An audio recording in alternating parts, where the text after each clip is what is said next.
একদিন সকালে কান্তিচন্দ্র বোটে বসিয়া বন্দুকের চোঙ সযত্নে সহস্তে পরিষ্কার করিতেছেন। এমন সময় অনতি দূরে হাঁসের ডাক শুনিয়া চাহিয়া দেখিলেন, একটা বালিকা দুই হাতে দুইটি তরুণ হাঁস বক্ষে চাপিয়া ধরিয়া ঘাটে আনিয়াছে।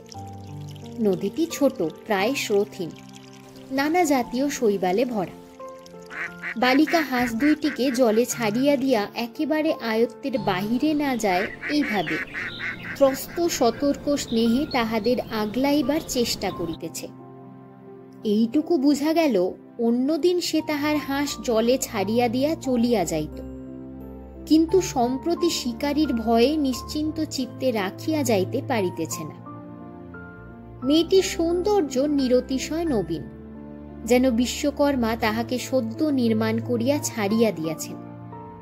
বয়স ঠিক করা শক্ত, শরীরটি বিকশিত, কিন্তু মুখটি এমন কাঁচা যে সংসারের কোথাও যেন তাহাকে লেশ মাত্র স্পর্শ করে নাই। সে যে যৌবনে